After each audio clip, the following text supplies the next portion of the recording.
Shabbat Shalom, everybody. I'm sorry to make you wait out there a little bit. We kind of felt like it was old school CRC when we used to start, a little bit late. But we wanted to make sure the incredible confirmation students were comfortable and kind of found their place on the bima where they belong.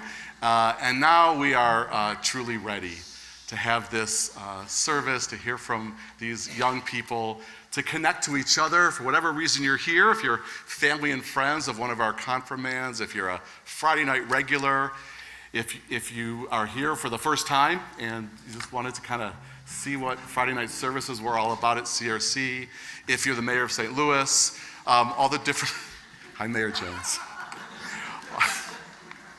That was my so subtle way of introducing you.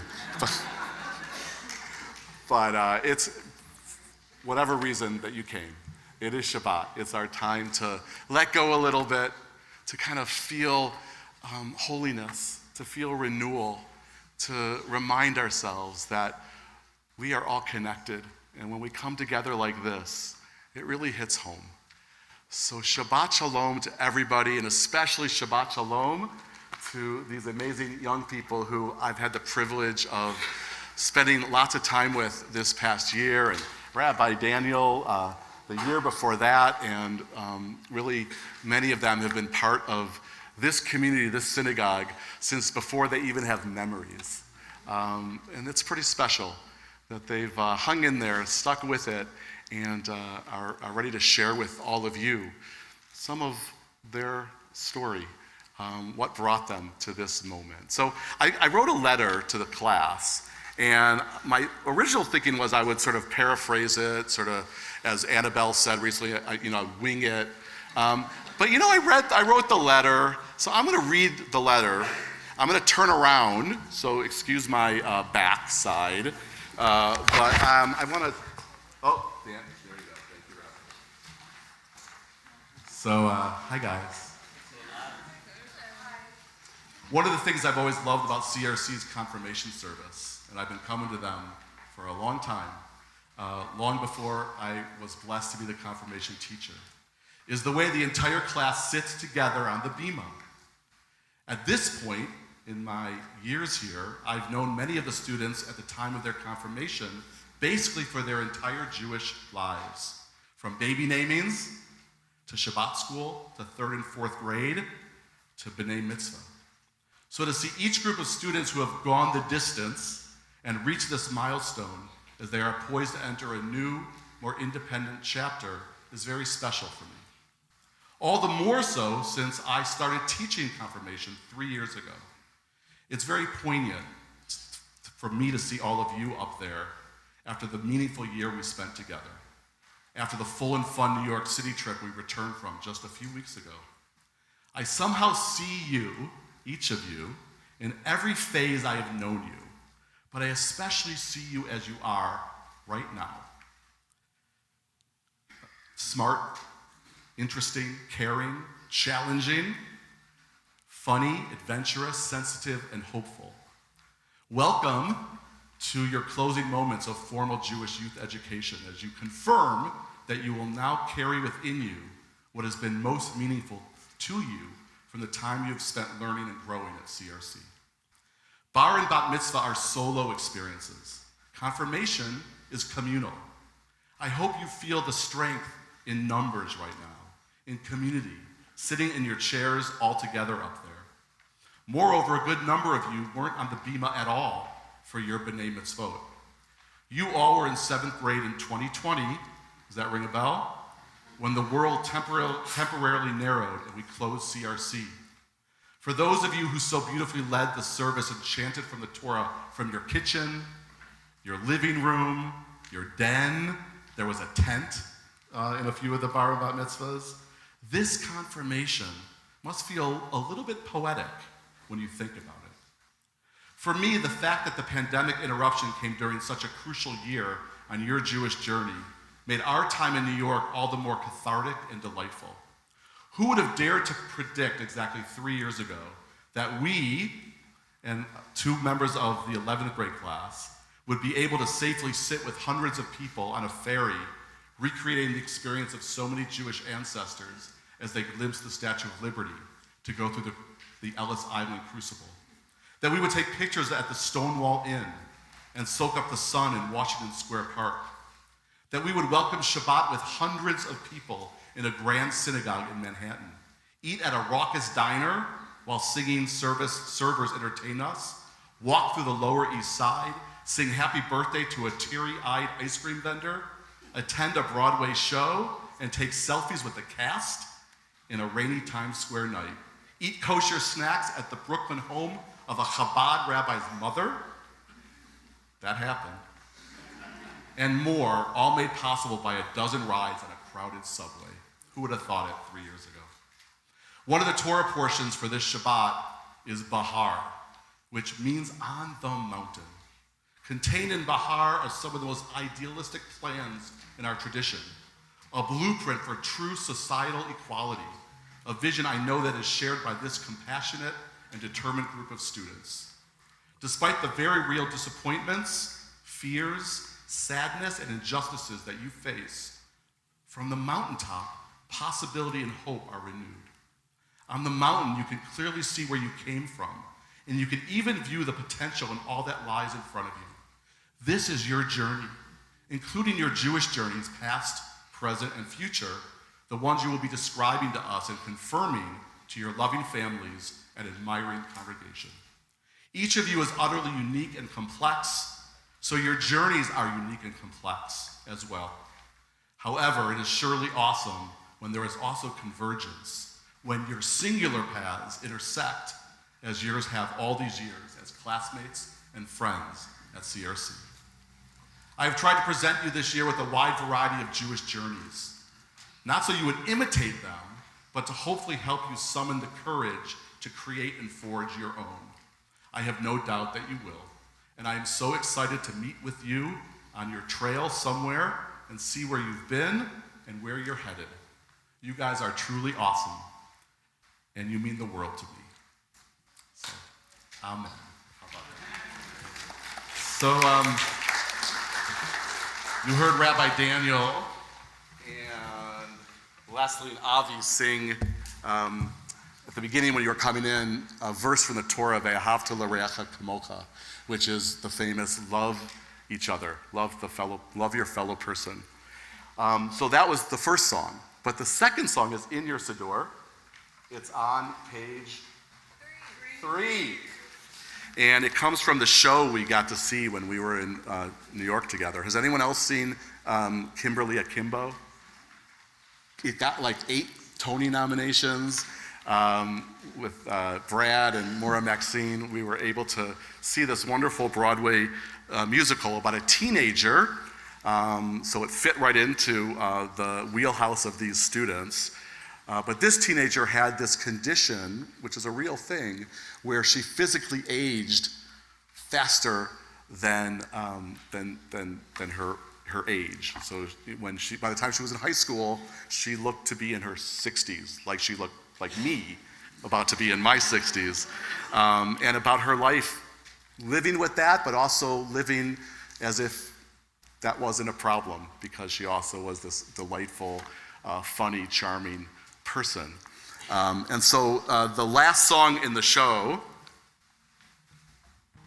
is called Great Adventure, and it felt very fitting to us to sing this with all of you, with the confirmation band behind me, because it really does. I couldn't decide if it was a good opening or closing song, but we put it at the beginning. You guys ready? We're on a great adventure. Don't know what we're gonna find when leaving what's behind with you on my side. At last, a great adventure. Don't know where the road will bend or when we're gonna reach the end, so just enjoy the ride, 'cause no one gets a second time around. Try that part, sadly. No one gets a second time around. Good. We're sailing to a distant shore. Don't know if we'll catch a breeze or encounter stormy seas, but you will be my crew. We're sailing to a new world. Don't know how the waves will flow or which way the wind will blow, so just enjoy the view, 'cause no one gets a second time around. Day is dying, we're headed toward the setting sun. We're crying because we're almost done. Time's flying, it's been a lovely run.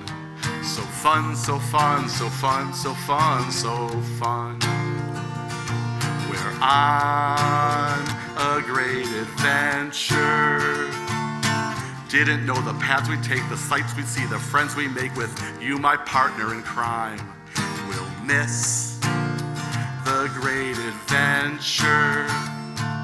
You never know, and nor do I, when we will have to say goodbye, so just enjoy the time. Here we go. 'Cause no one gets a second time. No one gets a second time. No one gets a second time around.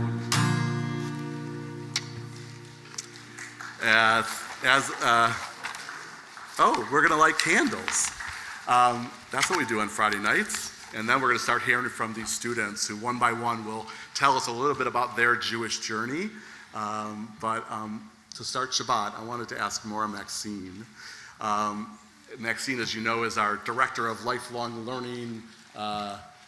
Is that Director of Lifelong Learning, which means that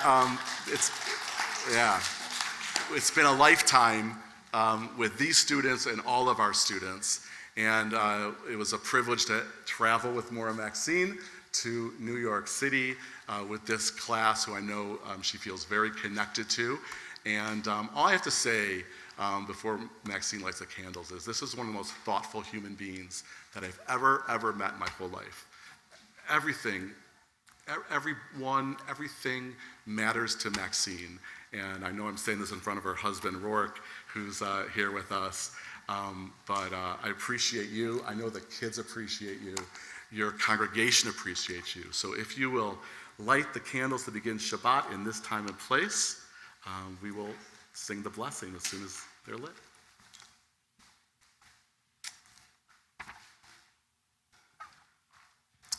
Page 4.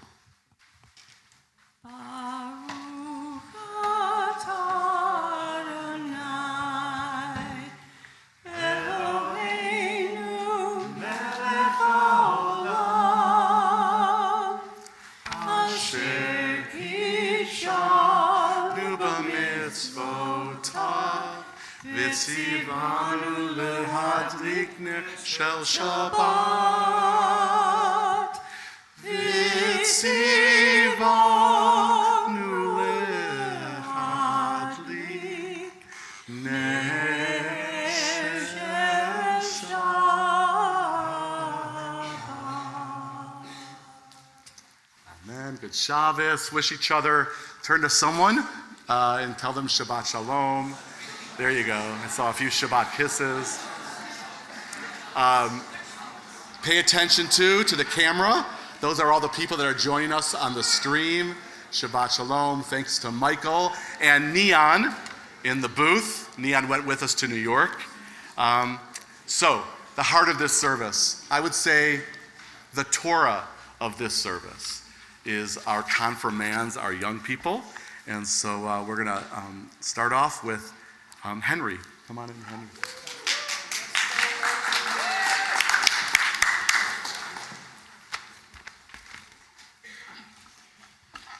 When I think about Judaism, the first thing I think of are services, synagogues, and Hebrew. But when I look past that, I think of the friends I've made and the people I've met through CRC.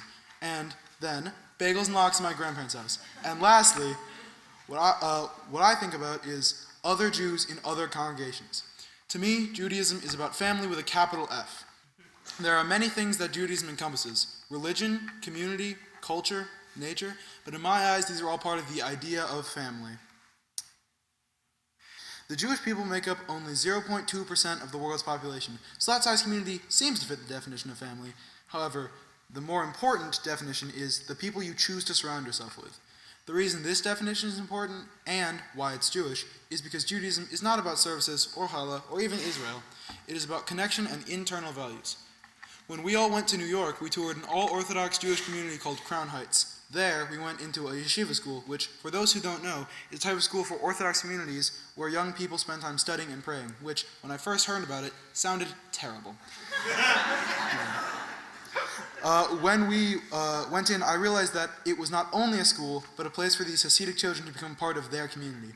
This experience changed how I thought about family and Judaism by exposing me to a part of Jewish culture I never would have experienced. For the first time in my life, I was in a majority Jewish area that was not a synagogue, but a full community, and I was exposed to everyday Jewish life for other people. COVID was also an interesting time for my own Jewish life, experience, and journey, but I believe it can be summed up in 2 words: online Seder. The first Passover of the pandemic, my little COVID-safe group with my mom, dad, and brother sat down around a Seder plate with fill-ins for most of the segments and across from a Zoom with my grandparents and my aunt. It took some finagling, but we made it through with 4 cups of wine, 4 children, 10 plagues, and only knocking over the camera once. Once all was said and done, I realized through the intimacy of it all that this was the most I'd ever connected with the concept of Judaism. A table with 2 groups of people, a country apart, and a Siddur that had been put together online in just a couple hours. That moment was when I realized that there were no religious experiences that could be more important or meaningful than family.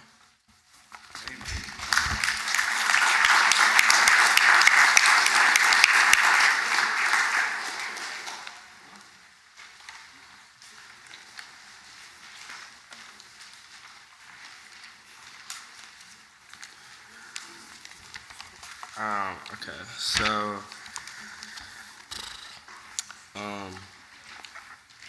it's been a really long journey for me in this synagogue, and I feel like now that I'm right here, like giving a speech, about to be confirmed. It's all gonna end.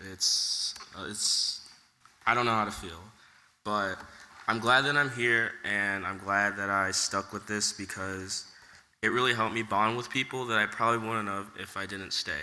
And I feel like bonding and having a great time with people is, for me, what's most important. So for my Jewish journey, I chose bonding, friendship, and just having a good time. And obviously, like, that's not as deep as some others will be, but it's what I chose and I think is important for me. Since this is ending, it's a little bit sad, but obviously, if something ends, something else opens up. And this is just an end of a chapter for me, and I'm really excited to start a new one. So, I've made so many friends along the way throughout these years. Some I've been really close with, and others, I just got to know a little bit better. But for me, that's a lot.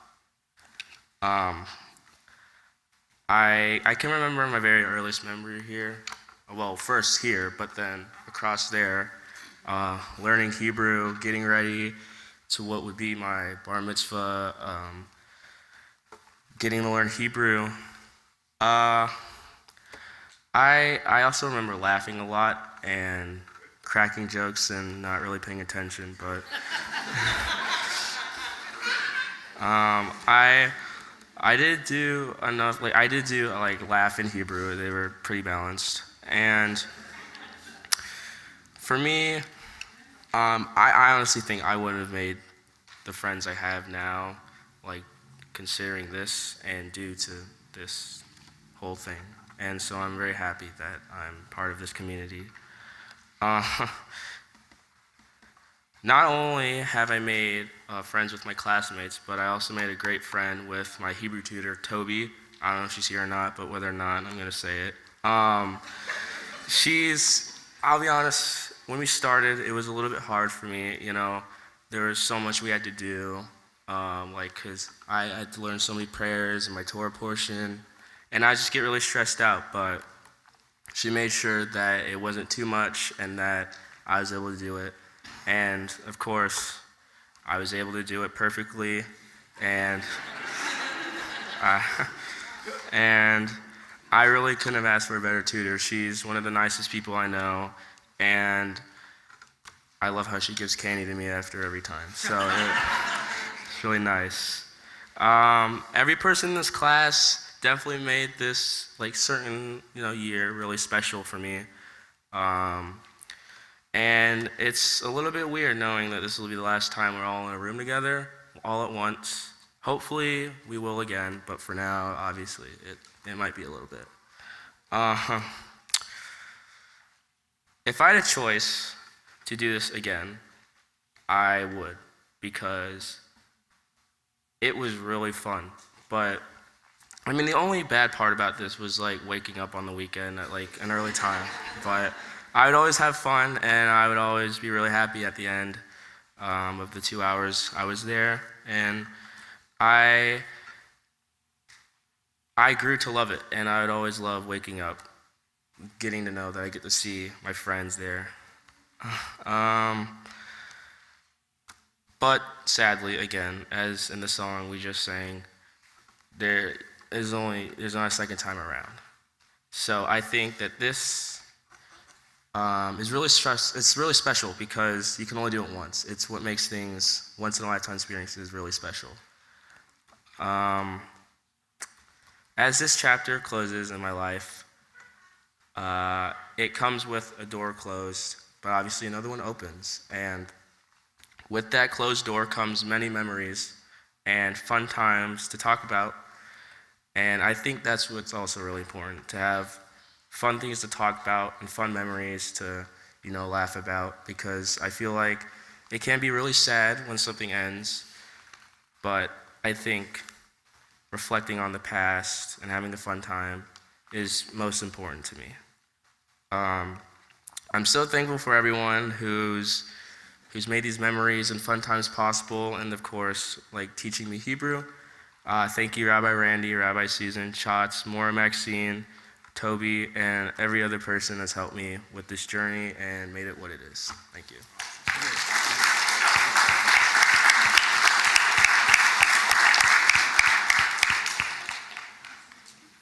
You know, all I can say is Hinei matovu manayim shevet achim gam yachad. It's so good to be together. So good to be with them, to be with you. And so that's from the book of Psalms. Let's sing it together. Hinei matovu manayim shevet achim gam yachad. Hinei matovu manayim shevet achim gam yachad. Hinei matovu shevet achim gam yachad. Hinei matovu shevet achim gam yachad. Hinei matovu manayim shevet achim gam yachad.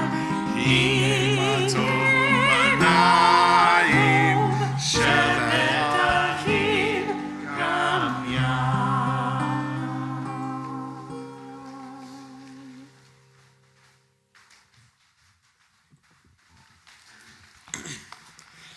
The other day, I asked my mom for a manual transmission car. She didn't like that idea. When you go to college, I'll have to drive that car. I brushed that off because I really didn't care. But it led to a major underlying question most high school students have to deal with: college. Who will I be in college, and what traditions will I continue? And to answer that question honestly, I don't know. Judaism has always been a major part of my life that my parents imposed upon me. I'm not saying it has been a bad thing, but will I continue to practice these Jewish beliefs once I have a choice? Some would say my Jewish journey started when I was born. Others would say my Jewish journey started at my bris. Many would say my Jewish journey started when I had my bar mitzvah. And some would say my Jewish journey starts tonight when I become confirmed. Although I love being Jewish, it has always been a prominent characteristic in my life. It has been our journey as a family. And when I move out and live on my own, then my Jewish journey will begin. Going to synagogue at home is a very structured and standardized form of education. Although there are no problems with this, I have truly discovered who I am as a Jew at a small summer camp on the top of a mountain in Colorado. Although we don't have a synagogue at 10,200 feet in the Rockies, we have benches made of split trees and an ark made out of a hollowed stump. We have the ability at Schwader to practice Judaism our way. People from all over the United States come together and bring with them their own cultures, ideas, and traditions that many of us have never experienced before. This is where my Jewish identity was established. The ability to practice Judaism by myself in any way I want truly opened up a wider perspective of the interconnectedness of Judaism to me. There's a version of Lahadodi that I only ever get the privilege of hearing at camp. It wasn't until our confirmation class went to a historic Reform synagogue in New York City for Shabbat services that I finally heard this tune of Lahadodi again. This has shown me how nearly halfway across the country, very similar traditions are practiced in extremely different circumstances. This notion of interconnectedness is very comforting for me as I prepare to eventually move away from home and start my own Jewish journey. Because of the Jewish community, anywhere that I end up will always feel like home. Lastly, I would like to thank my mom and dad, Aunt Silhania, and everyone who has helped me get to where I am today. Thank you.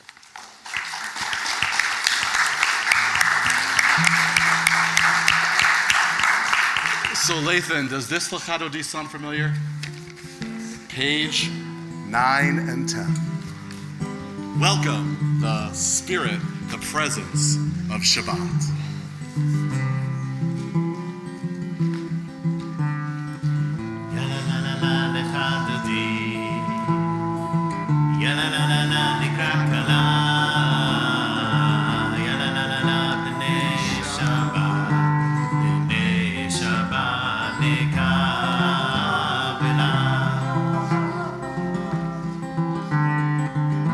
Shamo v'zachor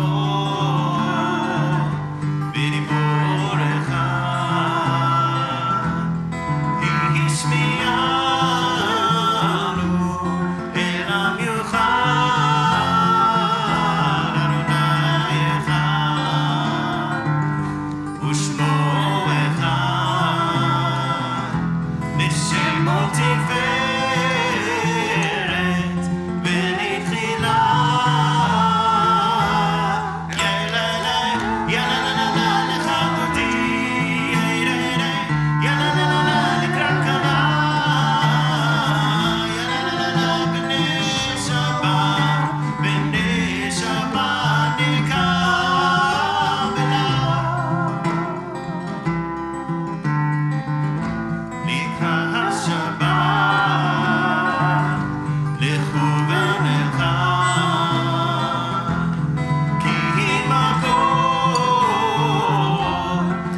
be seated.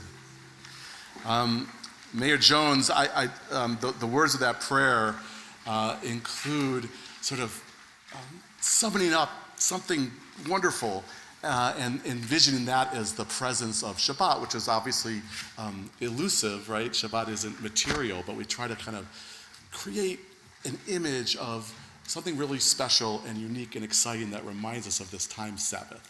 And so I'm going to say right now the fact that you're here with us, Mayor Tashara Jones of New York City. I got Tashara. Tashara, that's not a promotion. You're in the right place.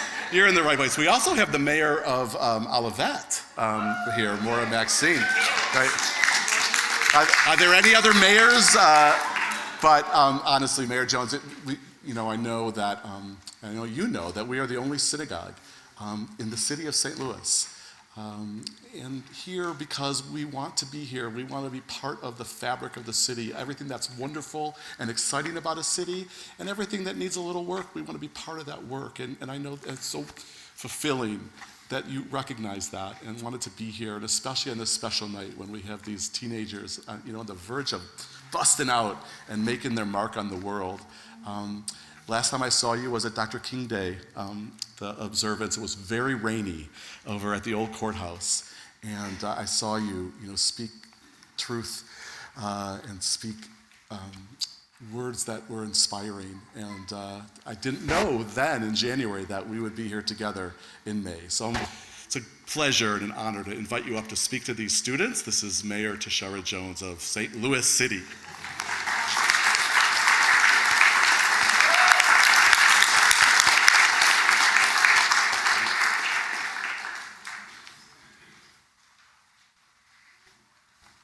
Shabbat Shalom. Shabbat Shalom. Good evening. I'm Mayor Tashara Jones, and I have just gotten a promotion. I'm mayor of New York City.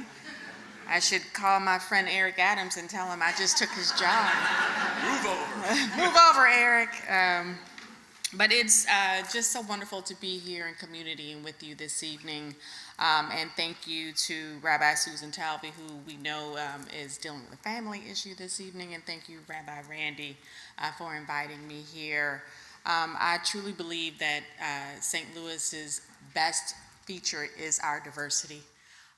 And I am trying to make my way around and be in community with different types of religions, this is not my first time in a Jewish service. One of my son's best friends is Jewish, and we went to his bar mitzvah in the middle of the pandemic. We were all masked up somewhere in West County.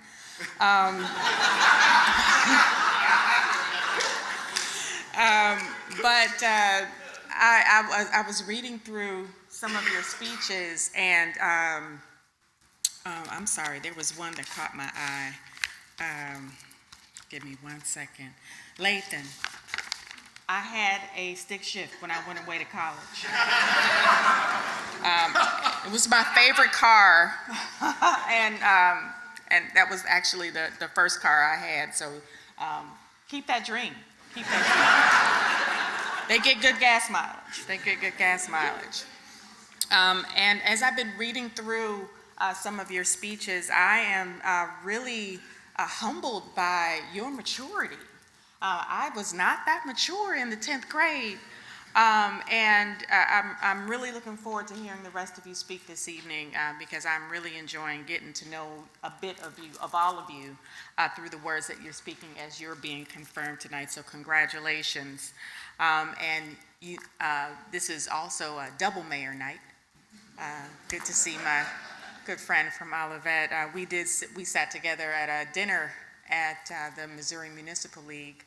But I just want to let you know that as mayor of the city, it's important that St. Louis is an inclusive home for everyone, regardless of the color of your skin, who you love, how you worship, or any identity you hold.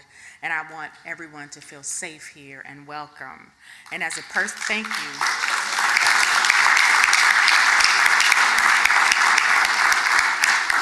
And as a person of faith myself, I recognize that faith and community is so important. because it's there when we need it. It gives us a sense of opportunity to share common values and creates a sense of unity. And I want to leave you with a prayer for peace. I'll say Shalom Bimmervat. May the one who makes peace in heaven inspire us to make peace on earth in our families, for our friends, and for our city. Let us all say amen. Thank you.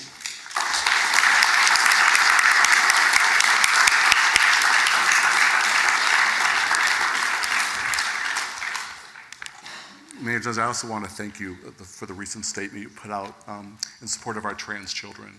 Thank you for that, and that means a lot to all of us and to this class as well. And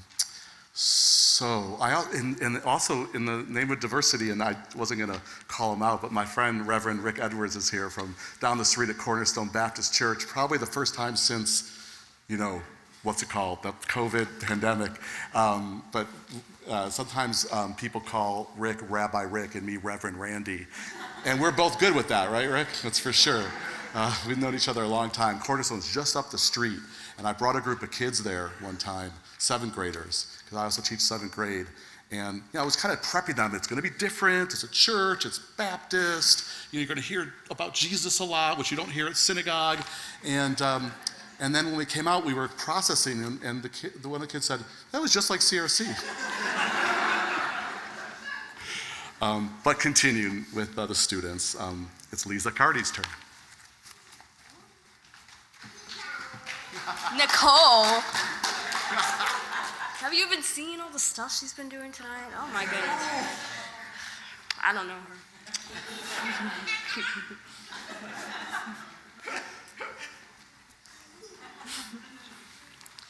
Looking back, my middle school experience could best be described by fleeting moments of importance. Switching to a new school, my bat mitzvah, and COVID, I suppose, though most notably the day I decided to become more observant of kashrut.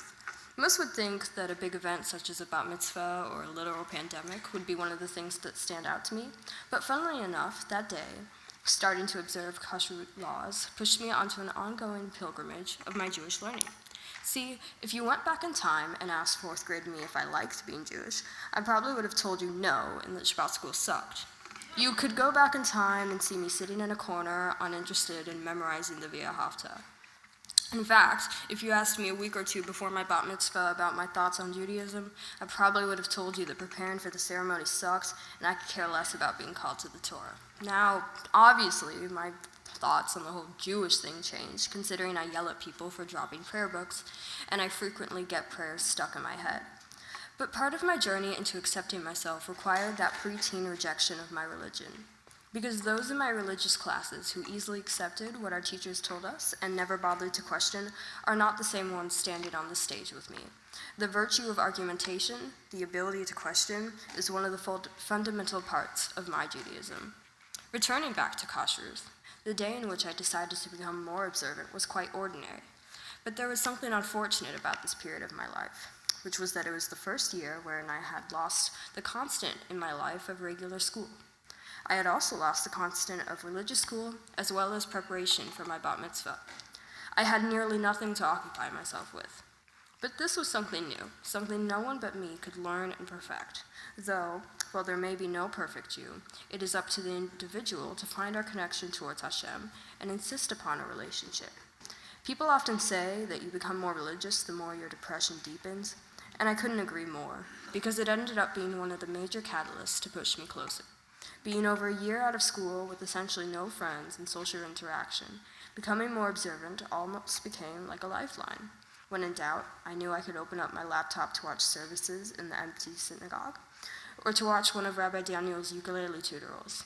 Despite being so far apart, the YouTube channel was much of a lifetime. To conclude this, I have a bit to say to all of you. Every Jewish journey takes a different path, and you will go through phases such as I in which you feel withdrawn from your Judaism. But it is up to the self to change the tide of our devotion and assert our relationship. Our forefathers have an entire book dedicated to declaring their opinion on the Torah, but it is also left up to us to declare what we see fit. Thank you.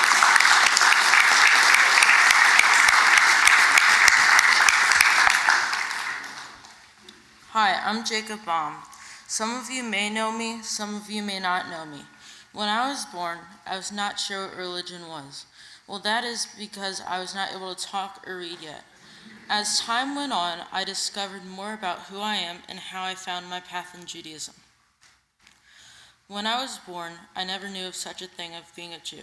Many years later, once I started to learn about my religion, I began to accept who I am. That was what I was born into. I started my Jewish journey in kindergarten. I learned simple things. We learned about history, listened to songs, did art projects, and read books. This is what mostly made up our Saturdays at Shabbat school. When I started the 3rd grade, I was introduced to a new language that I had never heard before. I was unsure about it. Throughout 3rd grade, I made a massive leap in my progress of learning Hebrew. At that time, I could only read Hebrew. I thought I could do better. I wanted to get better, so I continued reading Hebrew and practicing it. When I arrived in the 5th grade, I did not know what to expect. Would it be like 3rd and 4th grade? I was thinking about it. Throughout 3rd grade,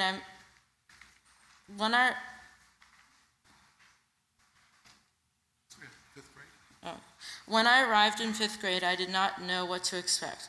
Would it be like 3rd and 4th grade? I was thinking it was similar. Now I was introduced to a new step called chanting. It took me a long time to learn the proper way to chant these prayers, especially learning how to chant my Torah portion.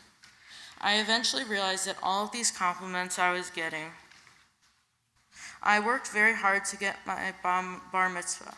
The moment I stood up on the bima and began my ceremony, I knew I was ready. I closed my eyes and took a deep breath. I did amazing. Well, that's what everyone told me. I always think that no matter what the situation is, I can do better. Now I feel there is always a way to do better because of my bar mitzvah. I eventually realized that all these compliments I was getting from everyone means that I actually did a good job. Fast forward 3 years, I got my first job working at CRC. I was tasked with being a madrich.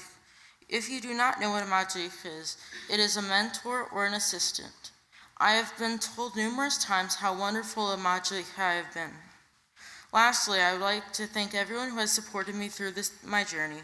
This includes my parents, sister, my grandparents, Aunt Emily and Uncle Joe, and my knucklehead cousins, Ben and Isaac. Overall, I want to say thank you to everyone who has helped me and watched me grow.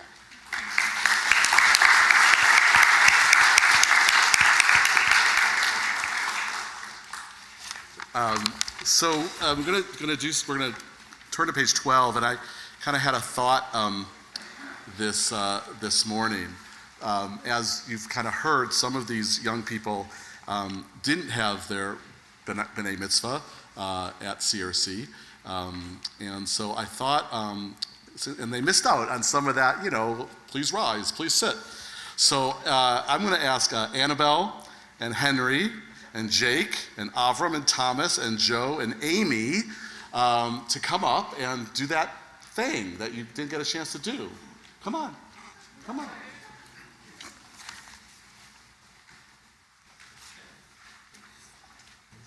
Yeah, that's right. That's good, right? Please rise as we call each other to prayer with our food. Perfect. Page 12. We've been on Friday night singing this version of the Barhu with a little bit of English. It's in there in the Siddur.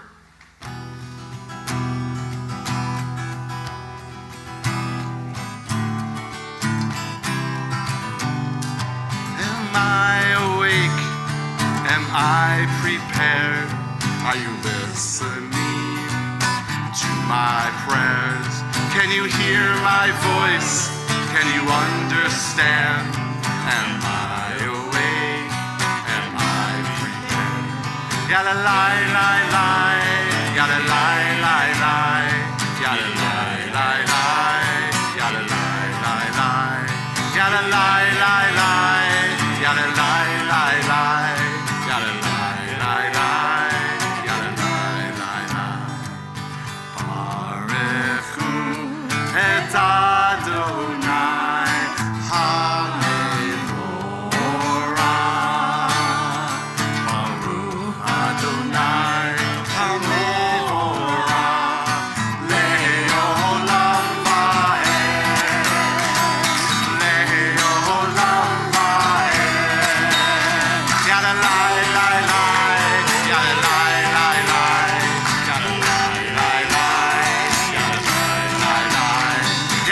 lie, lie, lie.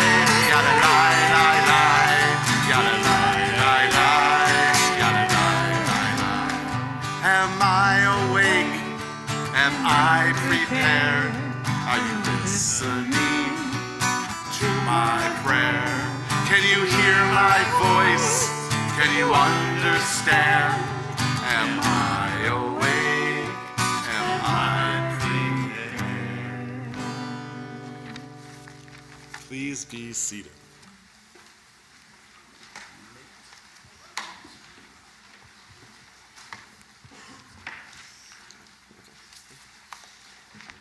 At the start of the year, when Rabbi Randy told us we'd be sharing our Jewish journeys, I had one instinctive response.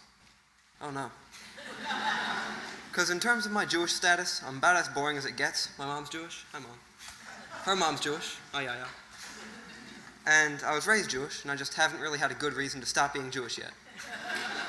But for a while now, I've had this strange relationship with God. I don't really believe that there's some big creature up there controlling everything. That feels wrong, because then I would have to believe that every bad thing that happens to me is being done by someone that loves me. But I do appreciate the value of personifying things, so I say God, and I'm talking about this personification of everything to which I do not attribute its own will. So, the road, my desk, this synagogue. And then I've got this question to ask myself. What's a Jew to practice who doesn't believe in our upstairs neighbor? And I'll atone on Yom Kippur, and I'll rejoice on Rosh Hashanah. I'll keep Hanukkah, Passover. I forgot Purim this year. And I think I'll approximate keeping the Sabbath. I'll do some semblance of kosher. But there's this book I skimmed a while ago, and I'll read it eventually probably, about how religion exists to separate the profane from the divine. But like I said, to me the divine is that which isn't apparently willful. So then, is the profane the animate? Is humanity profane?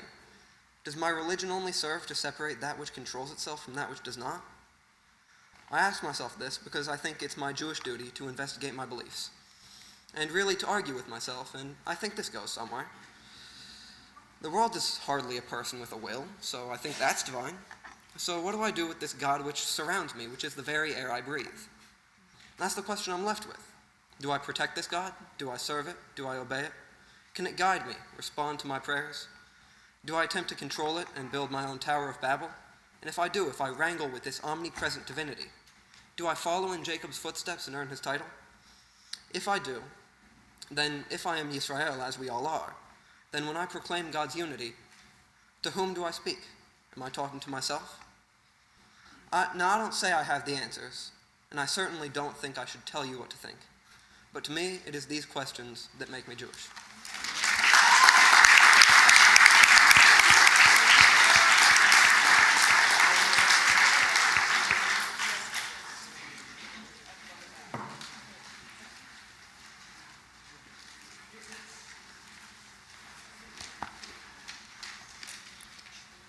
One of the things that has always drawn me to love my Jewishness and want to continue my Jewish journey is the music, specifically the melodies of the prayers. I did not start out at CRC. My family started out at B'nai Emunah with my grandparents, who are still a part of that congregation. I remember being enamored with the melodies that the cantor would sing and how all of the people in the congregation would join together as one voice. When we moved to CRC, that wonder and amazement traveled with me. Though there was no cantor and some of the melodies were different from those that I had learned, the musical community was the same. Everyone knew what they were supposed to sing, and we were yet again one voice.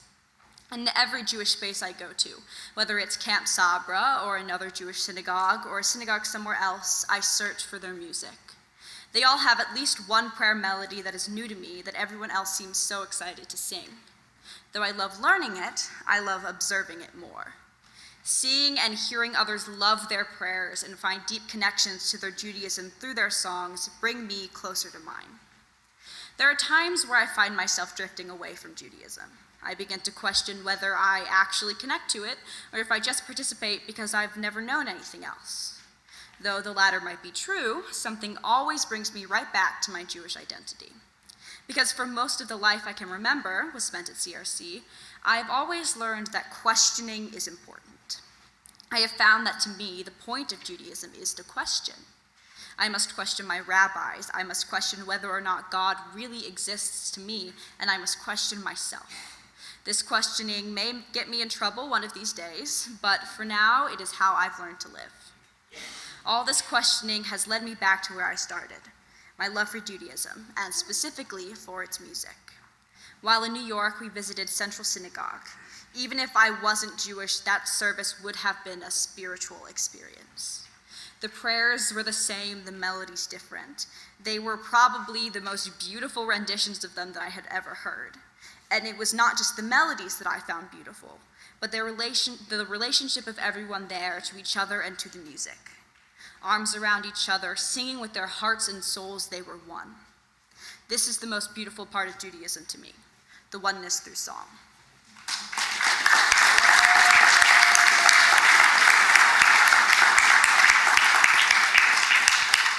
Please join us in chanting the Shema. If it's your custom to stand, you may stand. Otherwise, you can stay seated. We'll all be singing the same words. Ready? 1, 2, 3. Shema Yisrael, Adonai Eloheinu, Adonai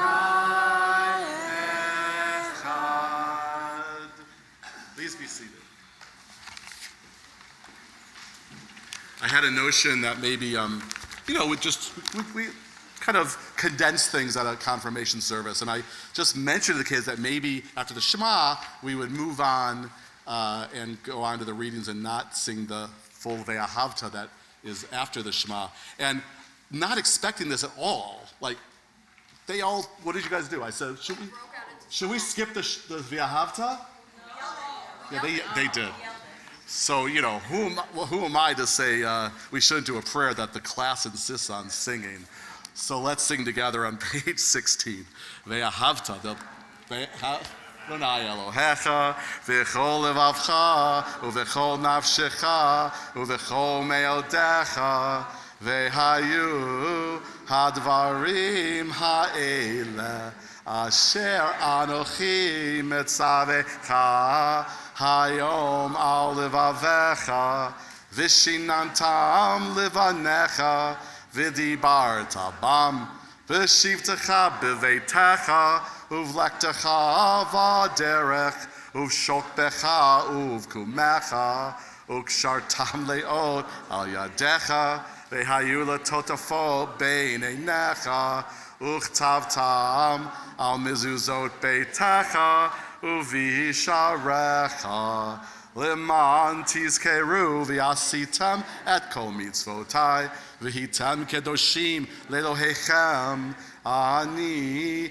Adonai Elohechem, asher hotzeti etchem me'eretz Mitzrayim, lihiyot lachem le'elohim, ani Adonai Elohechem.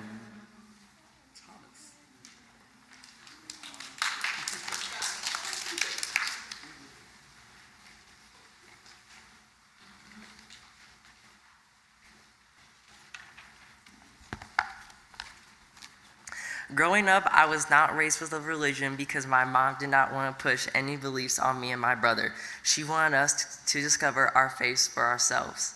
As a kid, I knew I was ethnically Jewish from my donor, but I did not know anything about the religion other than my grandma telling me the only 2 facts about kosher that she knew, which was that animals must be killed humanely, and explained to me what Cholin 8:1 meant. When I was in 4th grade, I would go to church with my mom or go to a friend's church. By middle school, I started learning more about Judaism and started to question Christianity more. And the more I heard about Judaism, the more it felt right for me and it made sense. By the time I was in 8th grade, I considered myself Jewish and still wanted to know more about the religion. One of the things I love about Judaism is how you're supposed to question the Torah and its meaning. This goes into the tradition of activism and justice of Judaism. Due to this questioning, this insight has encouraged me to think deeper about other aspects of life, which has made me want to be an activist. I enjoyed coming to confirmation class. I love that CRC is an accepting and inclusive environment. One thing One thing that stuck with me during confirmation class is when Rabbi Randy was telling a Jewish story connected to earth activism, how this guy picked a flower from a tree and the rabbi said that was not a good choice and explained to him that even the littlest things have life. I was thinking about this when I wanted to pick a four-leaf clover recently, and I did not because I remembered it has just as much life as me. I'm excited to continue, learn, and question on my Jewish journey. This is just the beginning.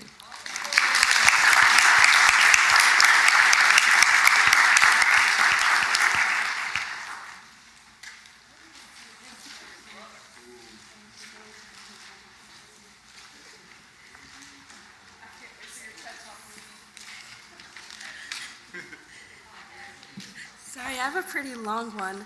I did not get the memo that we're doing half a page. I wasn't raised Jewish.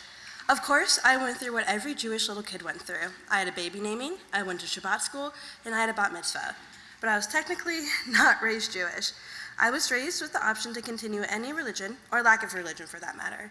My parents always told me that I was free to choose to believe in whatever I wanted. Of course, after I had my bat mitzvah.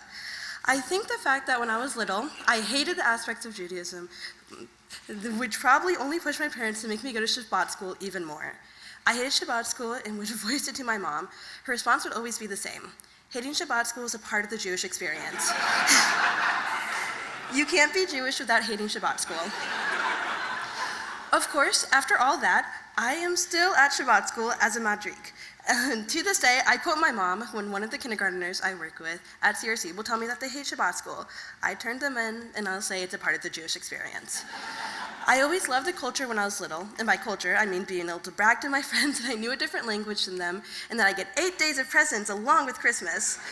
While I hated Shabbat school, I also made some of the best friendships in my life, some of which I'm still good friends with to this day. And I see one of my friends there. Hi, Lizzie!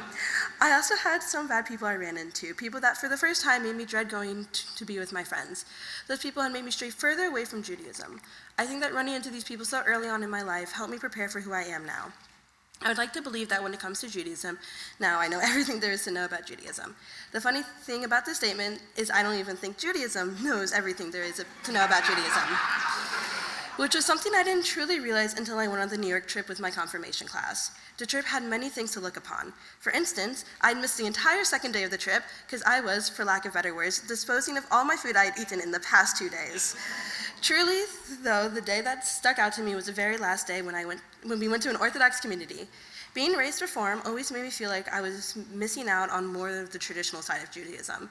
When we first drove into the Orthodox community, my first thought was, too traditional. But that was okay, because it was okay for the Orthodox community. I'd realized when talking to the rabbi that we all grew up with the same stories and lesson. We all grew up Jewish. I think one of my favorite things about Judaism is that we don't blindly believe, but we blindly question. Or in simpler terms, we are a group of very paranoid people, which is why you will always hear Jewish moms telling you to bring a scarf in case it's cold outside in the middle of June. The funny thing about Judaism is that once you're Jewish, you can't stop being Jewish. In a way, you're forced to have a bar bat mitzvah because turning that certain age is already your mitzvah. You'll always be Jewish whether or not you practice a religion. I will be taking all the information and knowledge I've gained from being Jewish with me forever. I know so little about Judaism while at the same time I know so much. I know that I want to continue my Jewish journey past this moment, that I hope to find a college with a good temple close by for the holidays. I know that when I'm older, if I have kids, then my kids will be Jewish. We will go through the whole baby naming process, and I will not name my kid Salamit, which is my mom's Hebrew name, because she dislikes it very much, and if you ask her, she will very much tell you that she does not like it. I will teach them the same stories and meanings. I will teach my kids that it's okay to question, that it's okay not to believe. If my kids tell me they hate Shabbat school, I will tell them that's a part of the Jewish experience. And most importantly, I will not raise my kids Jewish, because that is something they'll have to come to on their own to be able to appreciate the full beauty of Judaism.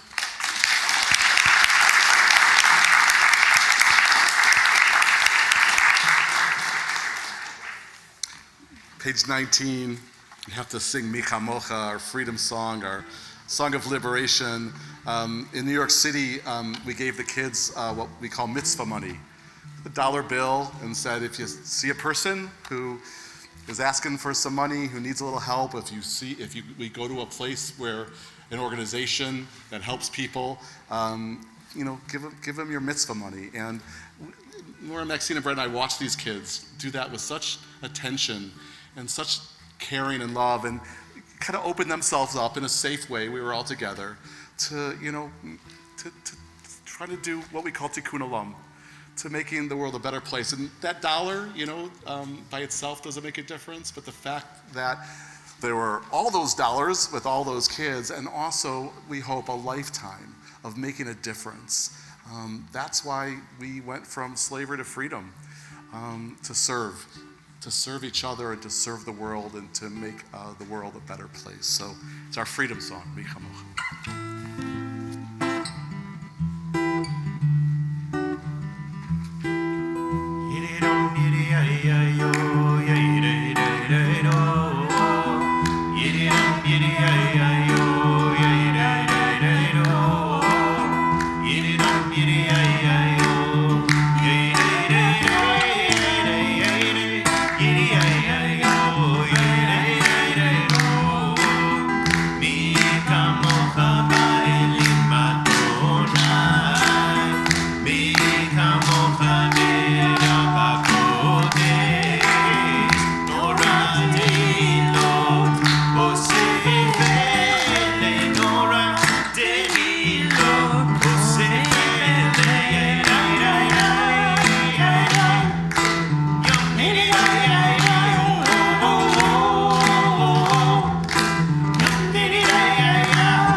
Page 20.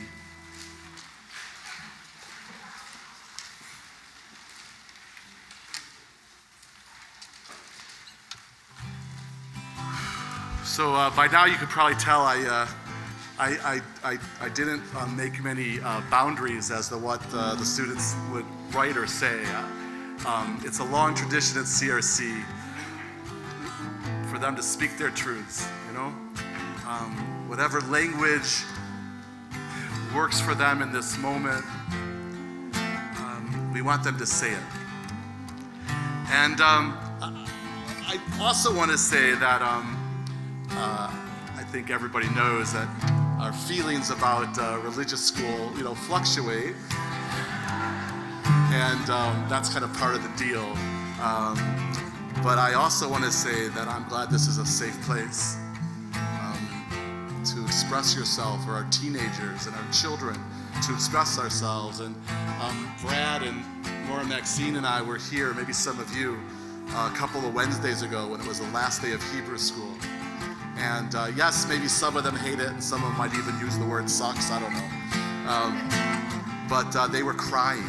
We had kids, 3rd grade boys and 4th grade kids and teachers and some of the madrichim literally crying because it was the last day of religious school. It was, I have pictures to prove it. I'm so thankful for this Sukkot Shalom. Thankful for every one of you who makes it happen. We have our executive director, Sonia, here, and got our incredibly musicians, Rabbi Daniel and Leslie and Avi, and wonderful community. And it's a blessing. This Sukkot Shalom is a blessing. Take this soul, living in my skin and bones. Take this soul and let it sing. Yahweh, Yahweh, always pain before a child is born.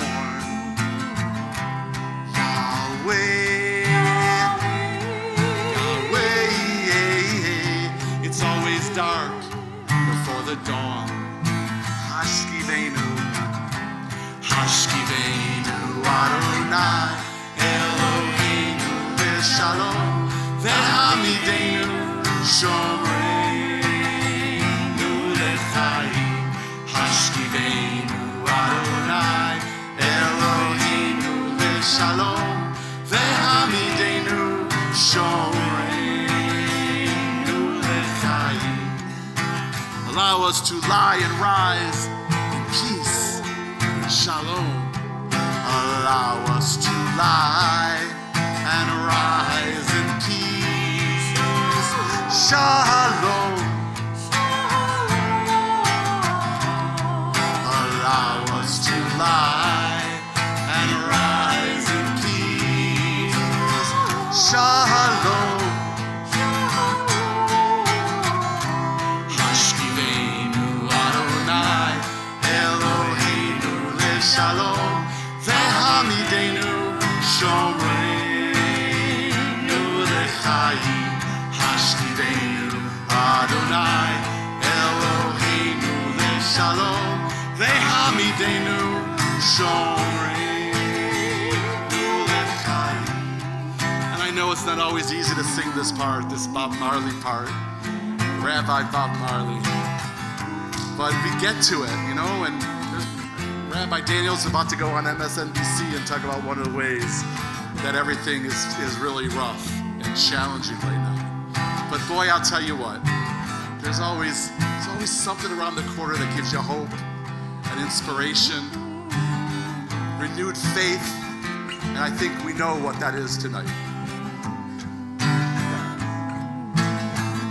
So we can do it. Muster up all your courage. We got each other. We got the mayor of St. Louis. I'm sure the mayor of New York is watching on the streaming. Here we go. You ready? You gotta sing it though. Everything's gonna be alright. Come on. Everything's gonna be alright. Let me hear you. Everything's gonna be alright. Everything's gonna be alright. Sing it out. Everything's gonna be alright. Everything's gonna be alright. Everything's gonna be alright. Everything's gonna be alright. Ufros aleinu Sukkot, Sukkot shlomecha. Ufros aleinu Sukkot shlomecha, and cover over us tonight with a Sukkot Shalom, a shelter of peace for you, for those you love. A Sukkot Shalom, a shelter of peace for all creation, even four-leaf clovers. Everyone and everything that dwells on earth. May tonight, this wonderful night, help bring the world closer to Shalom, to peace. Amen.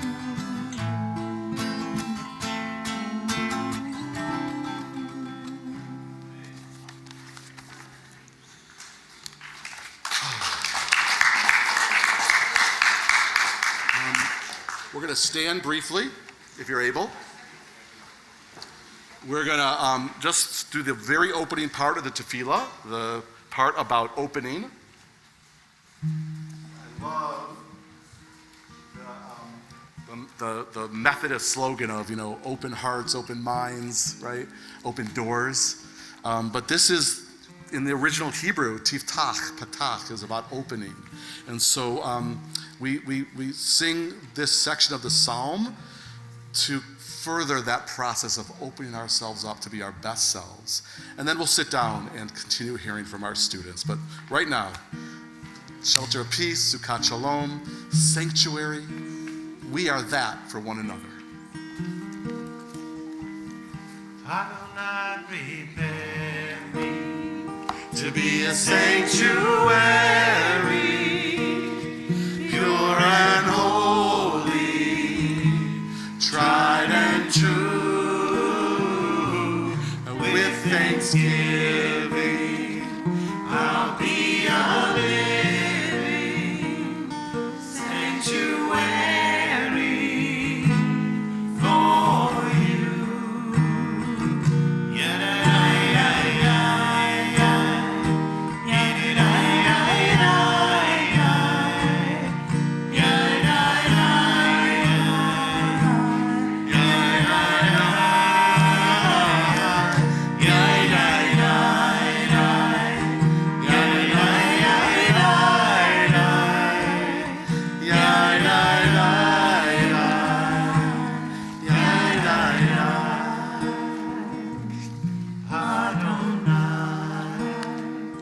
Sifataitita Ufiagid Tehilateha Adonai Sifataitita Ufiagid Tehilateha.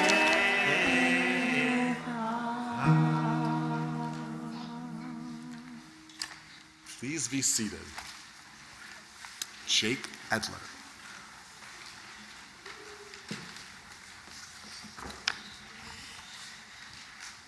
I had the chaotic mind that would happen to anyone at their bar mitzvah, but might include barking in the background. Our class was split about 50-50 with those who had in-person bar and bat mitzvahs and those who had theirs virtually after COVID started. I was one who had it virtually with the travel tour, computer sat on a stool in front of me, the works. My parents were also in the background, working hard to make sure that everything was okay and functioning. My dog, on the other hand, she was causing trouble and making my dad go crazy. My whole Jewish story so far feels a lot like this online bar mitzvah story. It's full of bits and pieces all joined with other details seeming like a blur and leaving me asking questions. I've been given 2 Jewish awards from Scouting, presented to me right here by our wonderful Rabbi Randy, and I understand that there are much more that I will learn. But now is for me to learn on my own. This is merely another moment in my Jewish story. At this point, I feel like there is 2 paths I could take. I don't know which paths I will choose, and I might even do both.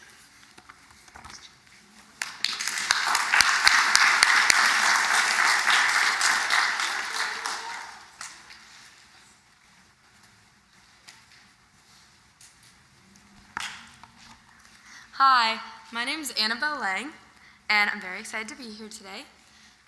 Growing up, I always looked for logical interpretations to almost everything. Anything that I could not comprehend, I always found a logical reasoning behind it.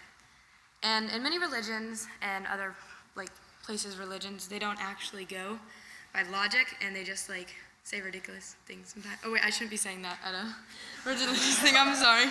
But with the type of Judaism taught at CRC, there's always been room for interpretation and ways I could think of it, like scientific explanations to go along with them. And it's allowed me to develop my own beliefs in correlation to Judaism and make it even more impersonal and connected to myself. I've grown fond of my religion and its holidays over the years, as I truly learned and connected to my religion. I used to see other kids talk about Christmas and Easter and be really jealous. I mean, don't get me wrong, I'm still jealous of the Easter egg hunts because that sounds really fun. But, we have the matzah looking, so.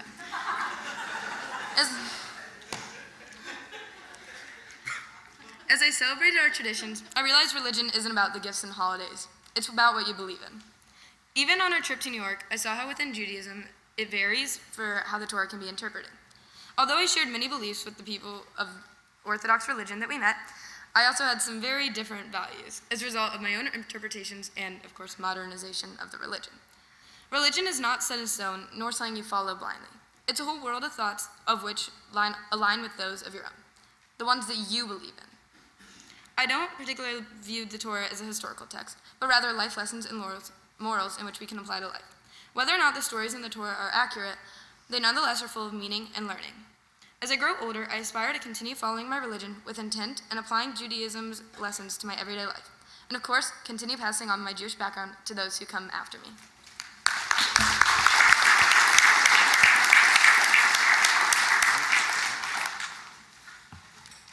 Page 23, I love this, more of a contemporary prayer actually written by a rabbi out in Berkeley, California.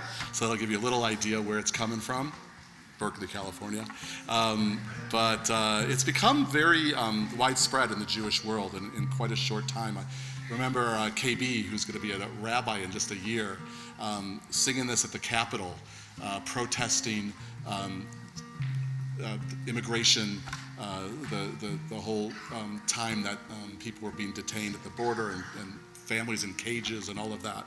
And KB was on the Capitol floor with a whole array of people from all different walks of life and all different religions, and KB led them in this prayer. It's still on YouTube. It's pretty, well, I guess things on YouTube are always on YouTube, but it's there. It's pretty stirring, and so we thought we would sing this as our prayer for peace tonight.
Into this moment of healing and peace and hope, I want to say some names of people who have requested we pray for their healing when we utter our sacred prayers. They include Maya Bat Dovber V'Rachelea, that's Maya Nagel, Mary Chris Prost for healing, Raina Bat Ruth, Rabbi Bert Jacobson and Florence Honigman, Robert and Andrew Shepard, David Schlesinger, my mom Linda Randall, Debbie Zarensky, Eileen Ehrlich, and all of those people who are on our healing list that you can look at our website and see their names and pray for them any part of your day. I know that all of you have people who you're praying for healing, and might be some people in this very room who could use the spirit of this service for healing and for a reminder to be present for people in our lives who need healing. I know there's people on the stream who are thinking about loved ones. And so let us say for all of them, Baruch atah Adonai Rofei HaCholim. Blessed is the Holy One who teaches us ways to be healing agents or angels for those who are ill. And let us say, Amen. Amy.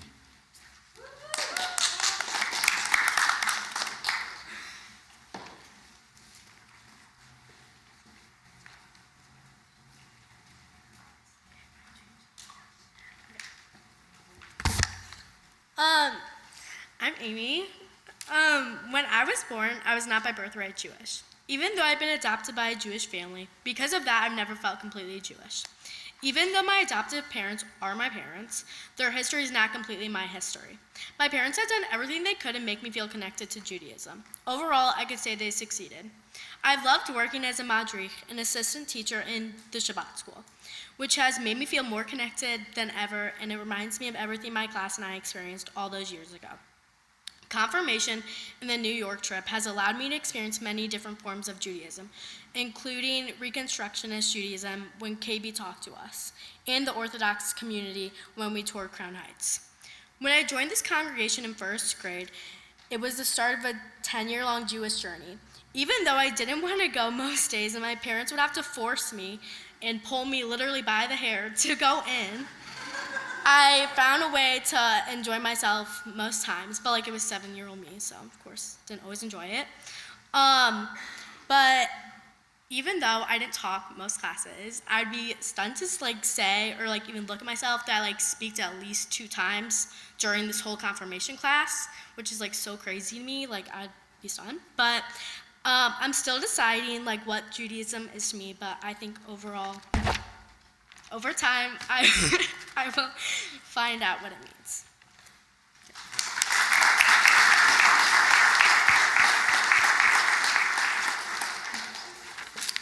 We do have one more sharing, but I kind of strategically placed it because of a reference it makes to one of our kind of closing rituals or songs. So I want to make sure, though, that we insert into this service, like we do with every service, a time for remembrance, a time for us to honor our loved ones who have passed away, whose shoulders we stand upon. And so I would like to ask anyone that is here to say Kaddish, whether it is you're in your year of mourning or whether you've suffered a recent loss. We want to recognize you and see you. So just stand up and we're going to hear the names of who you're remembering, and then we'll carry on with the service. So let's start with Carl.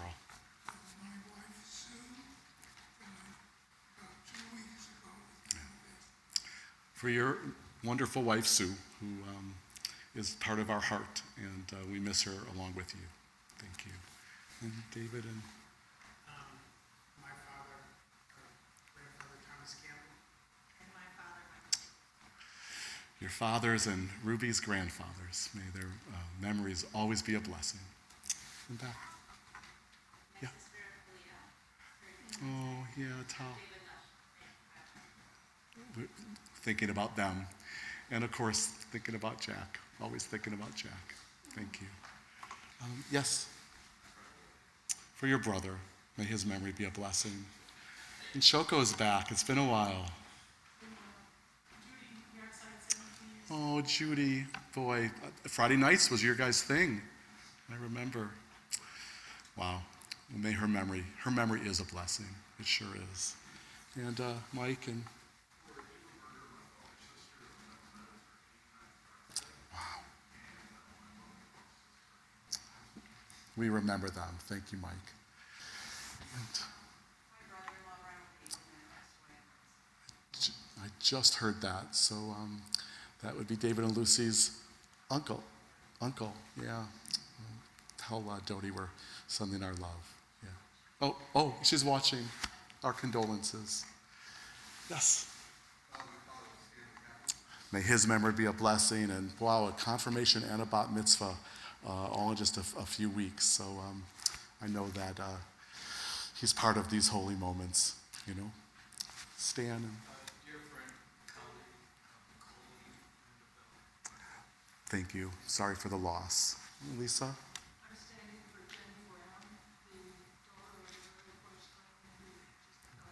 Oh, I'm so sorry. Thank you for honoring her. Karen. For Bear. Boy, oh boy. Bear would love this service, wouldn't he? Yeah. Why aren't you in the back bench? Oh. Okay, well. I can see Bear in that back bench, that's for sure. David and, yeah, Steph. Oh, yeah.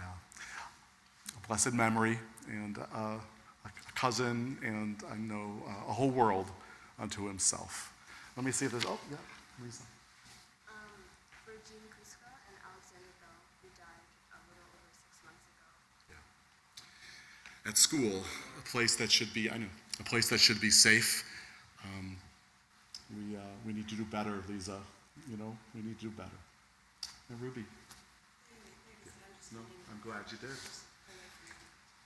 Leslie? Ria Obama asked me to say her friend David Becker. Mm-hmm. And I'd like to say Ben Neiman and Matt Book and staff. Let's all stand together. Sounds like Neon, come on over. Yeah. From the stream, thank you, Neon. We have more names, and we have Matt Blickenstaff on our list. A tragic loss. I was one of his Shabbat school teachers. Bernard Friedman and Jack Malarski and Justin, I guess it's Urendrath. We have some other people we're remembering at this time as a community, including Sheila Greenbaum's mother, Libby Greenbaum, for Rhonda Banford's mother, Mildred, for Bobby Fronglass's aunt, Mitzi Schiff, who I can feel like I knew even though I didn't, but because of Bobby, I feel like I know her.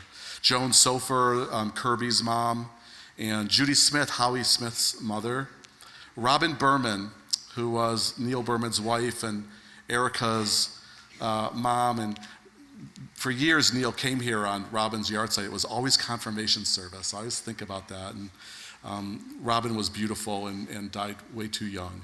Philip Slavin, who was Dr. Ray Slavin's father. And then we're remembering, of course, Matt Blickenstaff, Lisa Mendel's Aunt Beverly, Marjorie Shepard and Carl's wife, Sue. Moisey Shopper, the wonderful Dr. Moisey Shopper, and Stephanie Buchler, Toby, you heard Toby got a shout out, that was Toby's sister. Carrie James and Lila Rosenblum, Steve's mom. George Spooner and Marcia Wolfsey. Harriet Phyllis Zimmerman and Leah Larson. We're remembering Ben Neiman and Jay Summer and Lois Loomstein, Steve and Jerry's mom. Kathy Lass, an amazing person, lived right in this neighborhood, worked for years for the Red Cross. Maurice Guller and Gloria Sirkin, and always Nancy and Margie sit together on Saturday morning to say Kaddish for their parents. Bert Newman and David Adelstein, Lois Chait and the wonderful poet Nikki Nymark, Bruce Schneider, Daniel Williams, young husband and father of Flannery, who had her bat mitzvah a few months ago. Paul Schumer, Suzanne's husband and the owner of Paul's Books, for those of you who've been around St. Louis for a while. Bear Robinson and Sidney Wolf, Murrow and Allen's son. Larry Mange, a wonderful member of CRC, and David Kaskowitz, and Sylvia Ginsparg and Alice Handelman. We say, Zikronam Livracha, may all of their memories continue to be a tremendous blessing to all of us. We remember them with the words of the Mourner's Kaddish on page 24. So together, Yit Kadal v'Yit Kadash Shemei Rabbah, Be'alma Divra Kirutei v'Yamlich Malchutei, V'chaye Chon v'Yom Echon, Uv'chaye Dechol Beit Yisrael, Bagala v'Zman Kariv v'Imru Amen. Yehei Shmei Rabba Mivarach Le'olam Omei Almaya. Yitbarach v'yishtabach v'yitpa'ar v'yitchomam v'yitnaseh v'yithadar v'yitaleh v'yitalal shmei dekudasha b'richu la'ela min kol birchata v'shirata tush b'chata v'nechemata da'amiran be'alma v'imru amen. Yehi shlam rabba min shemaya v'chaim aleinu ve'al kol Yisrael ve'imru amen. Oseh shalom bimromav hu ya'aseh shalom aleinu ve'al kol Yisrael ve'al kol yoshvei tevel ve'imru amen.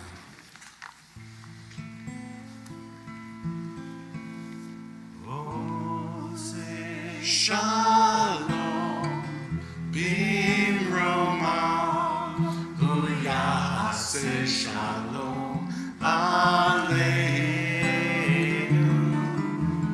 ve'al kol Yisrael ve'imeru amen. Oseh shalom bimromav hu yaseh shalom aleinu ve'al kol Yisrael ve'imeru amen.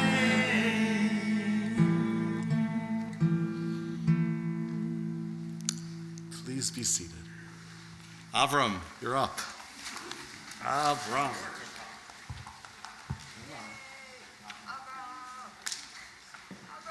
I hope y'all are ready for a seminar. So when Hashem called to Abraham, he told him to leave his country, his former religion, everything he knew behind. Abraham listened to the call and obeyed the insistent tugging at his soul. The rest is mythologized history. When I was younger, I always had an instinctual connection to Judaism, but this was juxtaposed with me being a literal Christian. I went to church to the point of being one of the weird kids who asked to go. Hi, Mom. And my mom could attest to, loved Jesus. But as I got older, the emptiness I felt within the church only grew. I even started to rewrite prayers to center Mary while abandoning Jesus altogether. And I was always willing to debate about the Bible, which grew into me abandoning that too. Except the Old Testament, of course.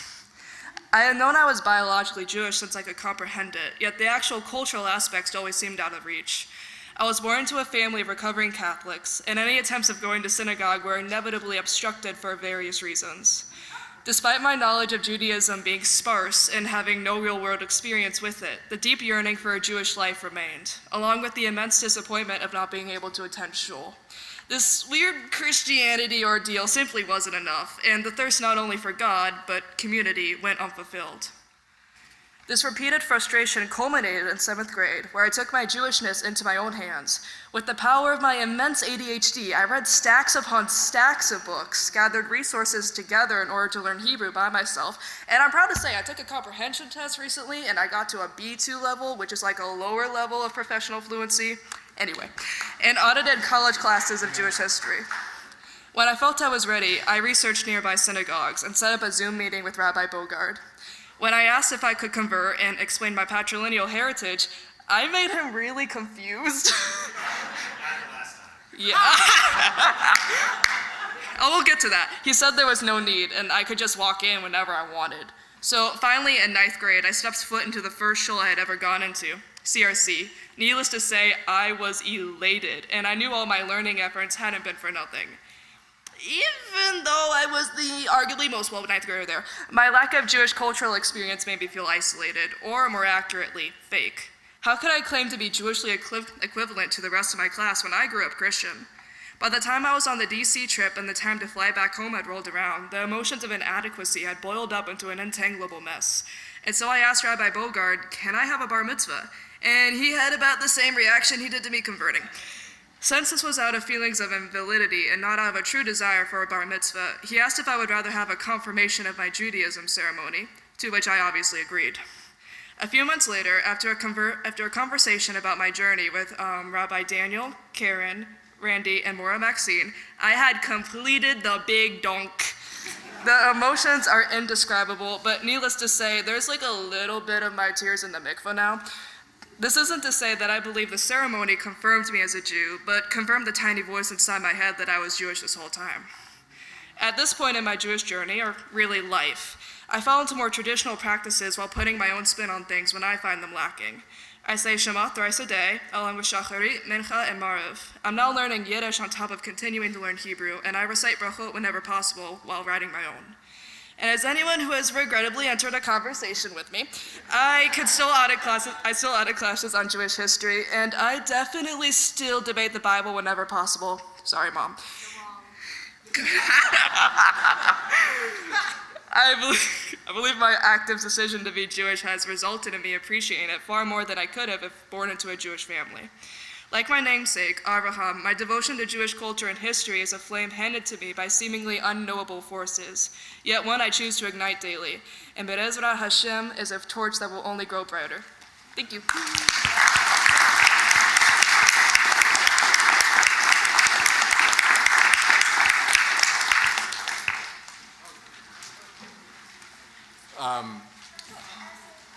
Avram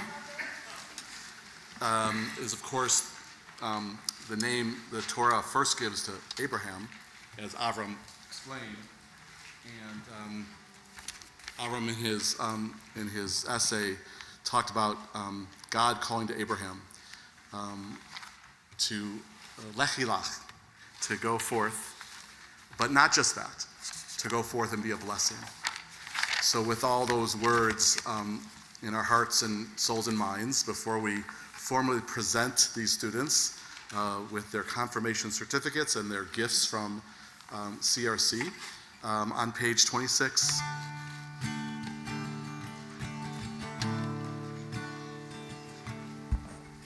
Let's do it this way. Go forth and be a blessing. You already are, and you always will be. Is that a photo op? Is that what we're doing? David is always so helpful. You're so helpful. Lechilach to a land that I will show you. Lech lecha. Lech lecha to a place you do not know.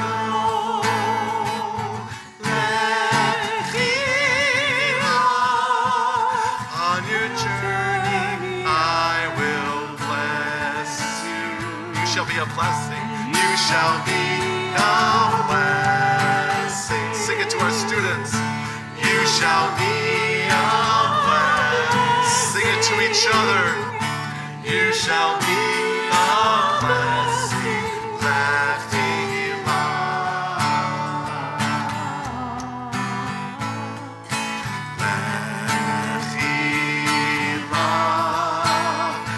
And I shall make your names great. Lech lecha, and all shall praise your name. Lechila, to the place that I will show you. As Springsteen says, this is the important part. Lisimchat chayim. It means to a joyful, holy life. Lisimchat chayim. Lisimchat chayim. Lisimchat chayim. Lisimchat chayim.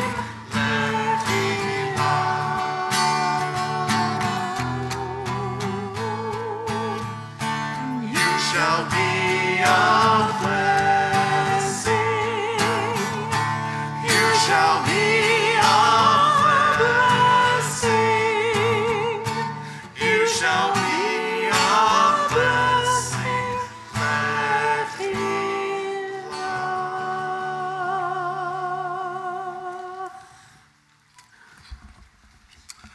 So I know there are ninth graders and their families that are here who have helped prepare a really beautiful oneg. So hang in there a few more minutes, and we'll all be able to share with each other. And ninth graders that are, raise your hand if you're a ninth grader right now in Rabbi Daniel's class. I'm really looking forward to next year with you guys in confirmation. And you could talk to these students after if you want to hear more about what confirmation was like, but I'm excited for another year. But before we anticipate what's next, we really want to dwell on what has been. And so perfect person, she kind of began the service with lighting candles, and here's Maura Maxine to present our confirmants. I'd like to ask Natalie, Natalie Schatzman, the president of our board, will you come help me give these, also a ninth grade parent, right? Also a parent of the last bat mitzvah we had last Saturday with her husband Matt, Mazel Tov. And as Maxine speaks and calls each name, Natalie and I will present our confirmands with their official certificate of being confirmed at CRC and a gift, which is, Avram, you'll like this, a Tanakh, right? They didn't know. Okay, fine. It's Harry Potter. Okay, it's Kurt Vonnegut.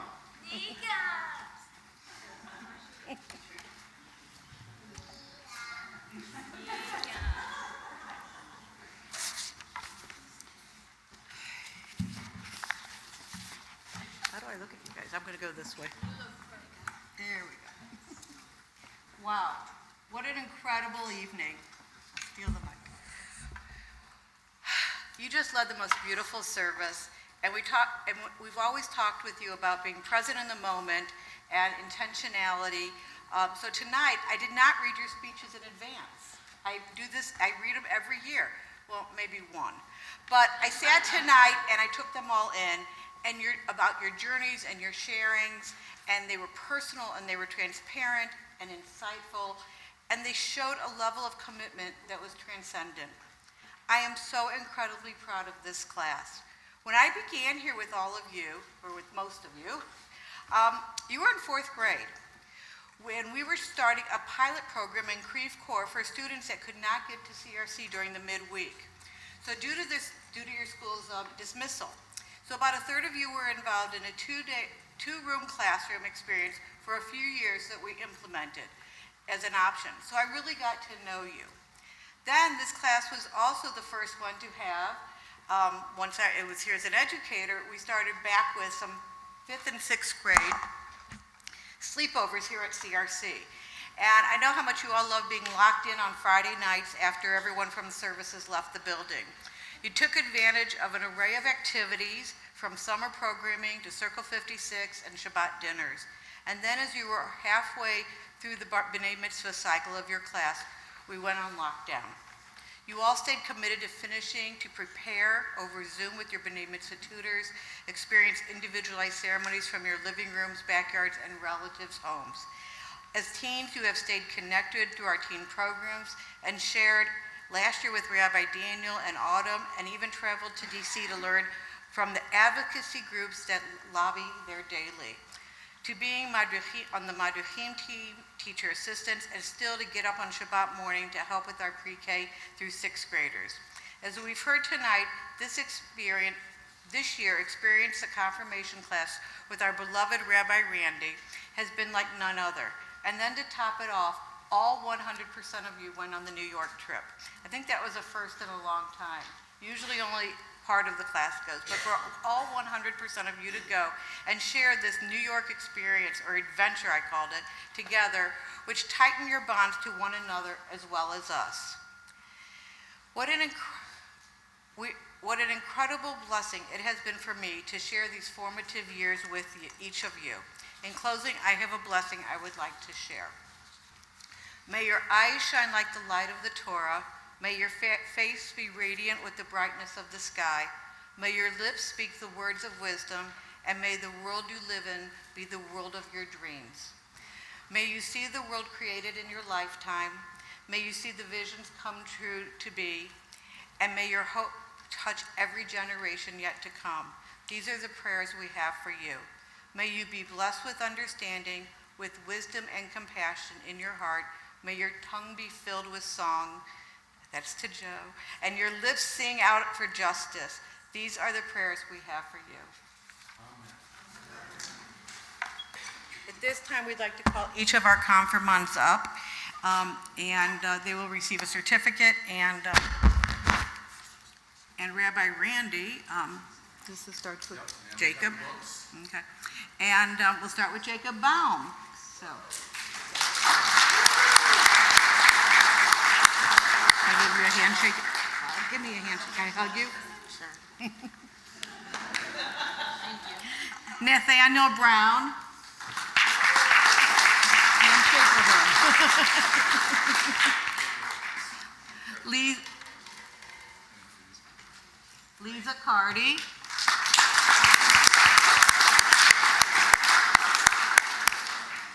And when she talked about kashrut tonight in her speech, before she came to the program when we had it in Creve Coeur, she used to stop and get hot dogs and bagels, and every now and then she'd bring me one. Amy Creighton. You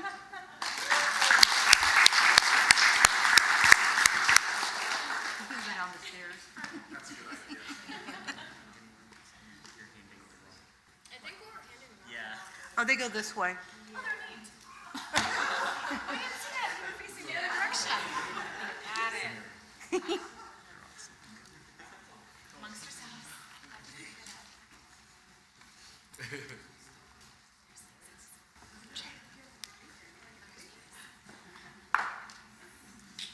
Amy, we have no idea who you just got. One job. Lisa. Okay. I didn't prepare. Jake Medler.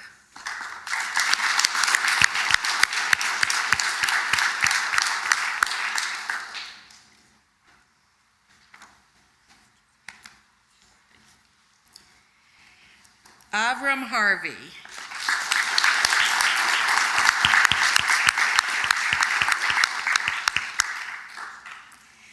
Thomas Harvey.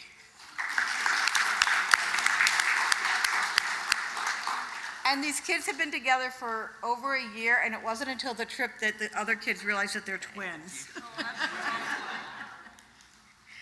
Or even brothers, I don't think. Joe Kaplan.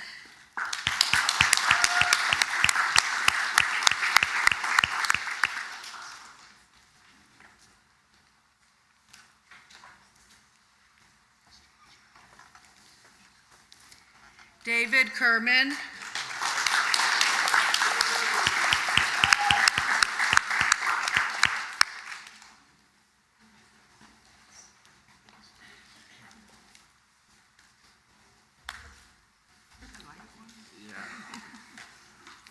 Ruby Kirkland.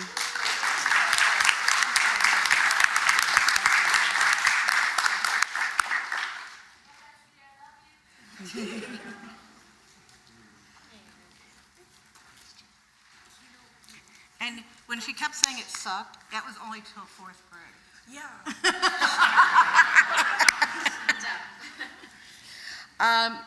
Annabelle Lang.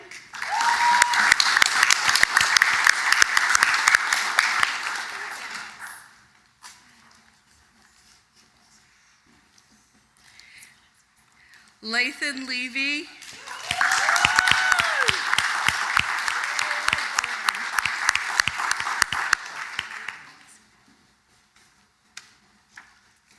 And Henry Rosenzweig.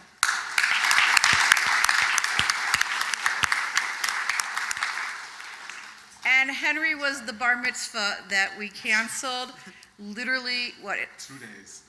2 days before the food came, the food was donated, but this class has been incredible, and it's been an honor. Thank you.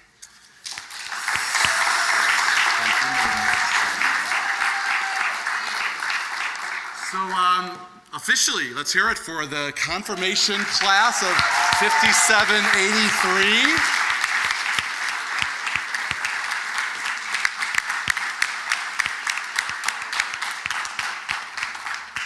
For our closing blessings, I would like first to ask everyone to please stand.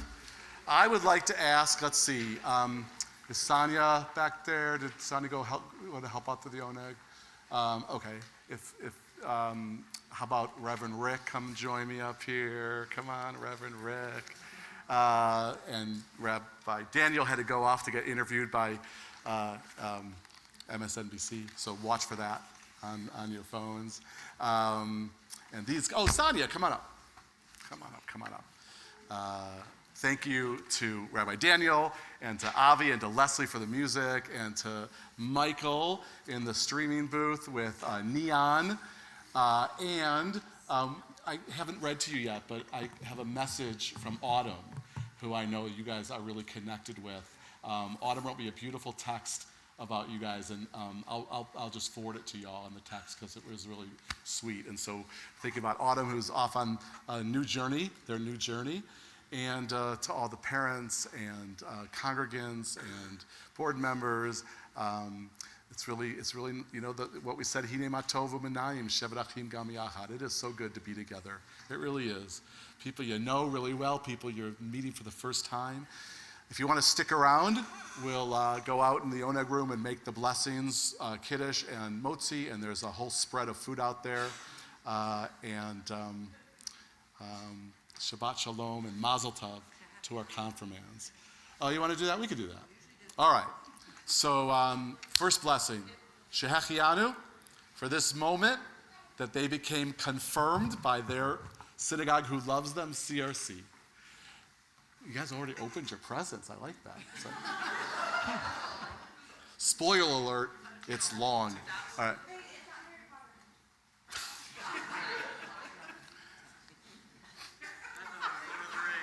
Baruch atah Adonai Eloheinu melech haolam shehechianu v'kimanu v'higianu lazman hazeh.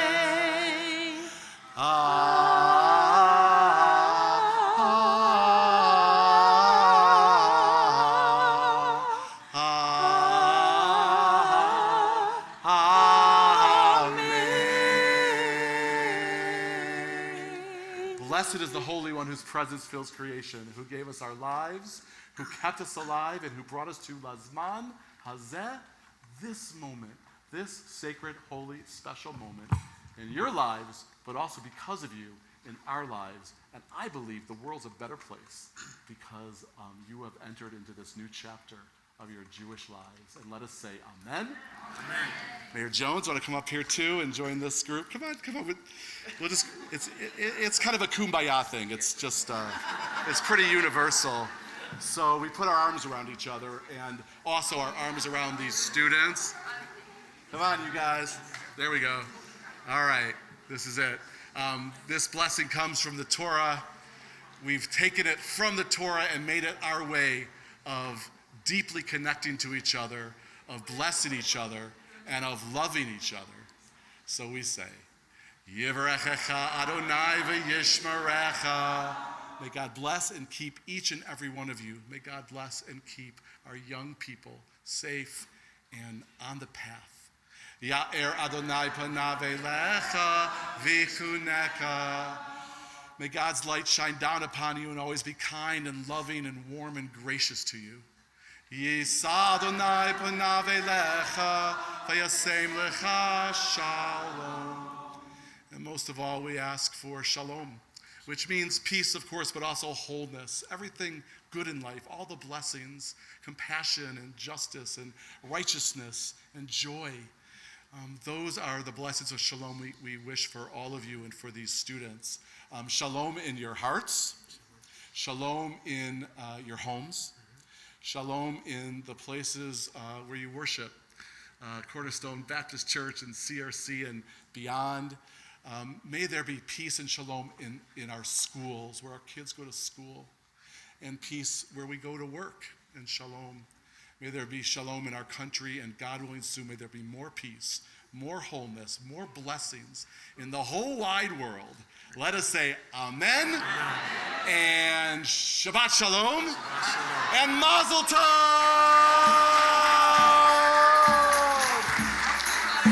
tov, a mazel tov, a mazel tov, a semen tov, a mazel tov, a mazel tov, a semen tov, a mazel tov, a semen tov. Hey, lanu. Thanks for everyone.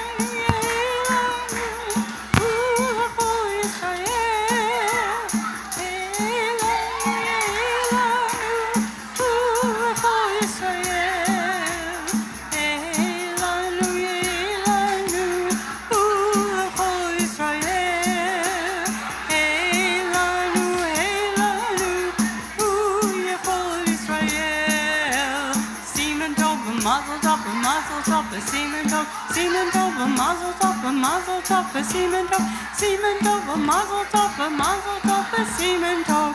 Hey.